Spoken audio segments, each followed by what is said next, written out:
السلام عليكم. لو انت بتصرف كل يوم فلوسك ومش عارف بتصرفها في ايه ومحتاج تطبيق او ابلكيشن يساعدوك في انك انت تقيد المصروفات بتاعتك، او عندك مصاريف شهرية او ميزانية شهرية وانت مش عايز تخرج براها ومحتاج ابلكيشن يساعدك في الموضوع ده، اتفرج على الفيديو. الابلكيشن بتاع النهارده اسمه والت، ووالت واخد اديتور تشويس من البلاي ستور، يعني معناه انه برنامج موثوق فيه ويعني بيؤدي المطلوب منه في احسن صورة واحسن حاجة يعني. فخلونا داونلود الابلكيشن من اللينك بتاعه في الديسكريبشن تحت، وبعد ما نعمل له انستول نفتح الابلكيشن. واول ما بنفتح التطبيق هنلاقي شوية حاجات كده بقى ايه نبتدي نتكلم عليها.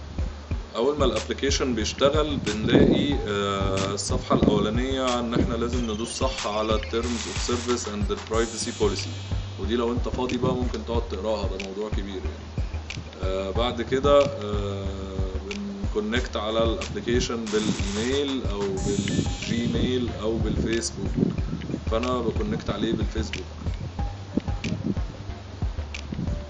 اول ما بنعمل كونكشن بيعمل synchronization in progress، يعني عشان هو بيحمل الداتا او بيلود الداتا اللي على السيرفر بتاعتي اللي هي فيها المصاريف بتاعتي. فالهوم بيج بتاعت البرنامج هنلاقي عليها جزئين، جزء الاكونتس وجزء الوالت ناو، ده هنتكلم عليه بعدين. هنبتدي بالجزء بتاع الاكونتس. انت بالاول حاجه بتكريت اكونت من هنا، تدوس على علامة الزائد. عندك 3 اوبشنز، يا بتختار بنك سينكرونايزيشن لو انت عندك بنك اكونت اللي بيسبورت الابلكيشن، ودي حاجة انا لسه ما عنديش معلومة عنها بالظبط قوي للبنوك طبعا لانه مش شغال في ايجيبت، فاكيد في بنوك في امريكا كتير يعني شغالة على الموضوع ده. عندك بعد كده الفايل امبورت، لو انت عندك فايل او ملفات اكسل او وورد انت كاتب عليها بياناتك قبل كده ممكن تدخلها على البرنامج، او المانيوال انبوت، وده اللي احنا بنشتغل عليها دايما. هنقول الاكونت نيم، هنكتب الاكونت نيم،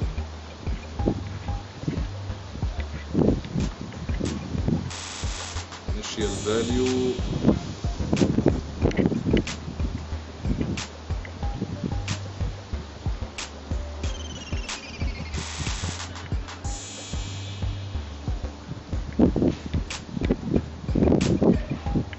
initial value دي اللي هي يعني المبلغ او البالانس بتاعك قد ايه، ممكن تكتب فيها حاجة وممكن تسيبها زيرو عادي مفيش مشكلة.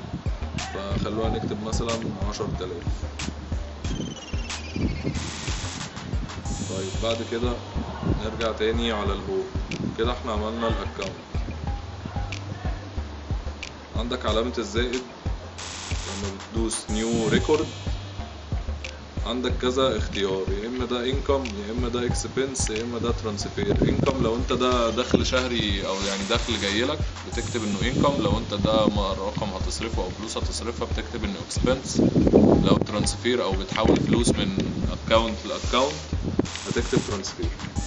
فلو هنكتب ان هو اكسبنس هنقول مثلا ان احنا صرفنا النهارده 250 جنيه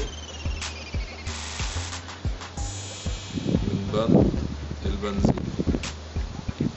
اللي هو في الكاتيجوري. عندك بقى بتختار، انت لما بتخش هنا على الكاتيجوري او الكاتيجوري بتلاقي الفيول، بتلاقي الفود اند درينكس، بتلاقي الهوليداي تريبس، بتلاقي الفيكل، يعني بتلاقي عندك كاتيجوريز لكل حاجة في حياتك تقريبا، فود والشوبينج والهاوسنج والترانسبورتيشن، العربية، كوميونيكيشن، الفاينانشال اكسبنسز، كل كاتيجوري تحتها حاجة برضو من كل التفاصيل اللي في حياتك، يعني مش هتلاقي تفصيلة مش موجودة. ايفن حتى لو لقيت تفصيلة مش موجودة ممكن بعد كده انك انت بتقاد الويدجت او بتقاد الكاتيجوري دي،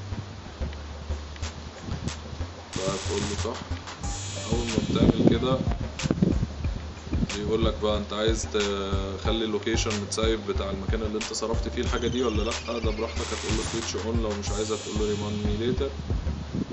بعد كده هتلاقي ان ال 250 جنيه دول اتصرفوا من البالانس اللي هو ال 100 او ال 10,000 اللي كنا كاتبينه من شويه، وهتلاقيهم اتكتبوا في اللاست ريكوردز تحت 250 فيول الاكونت بتاع اشرف.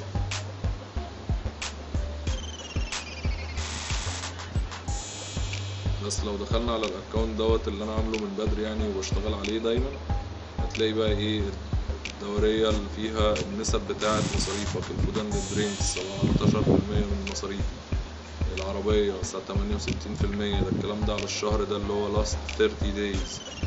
لو يعني بعدنا التاريخ اكتر من كده هنلاقي الموضوع اكبر شوية يعني. بس بتخش بعد كده مثلا على التشارتس السبند باي كاتيجوري، هتلاقي برضو مصروفك كله بالتفصيلة: العربية، الأكل، البنزين، الهيلث، الكوميونيكيشن، الفون اند سيل، يعني كل حاجة. بس هو الابليكيشن كبير وفي تفاصيل كتير انا مش هقدر اغطيها كلها في فيديو واحد، بس دي يعني اهم تفصيلة فيه اللي بشتغل عليها دايما، حبيت ان انا افرجكم عليها. فلو عندكم اي استفسار بقى بخصوص الابليكيشن ممكن تكتبوا لي في الكومنتس تحت، ولو ما عجبكش الابليكيشن دوس ديسلايك، ولو عجبك دوس لايك، وقابلكم في ابليكيشن جاي ان شاء الله. سلام.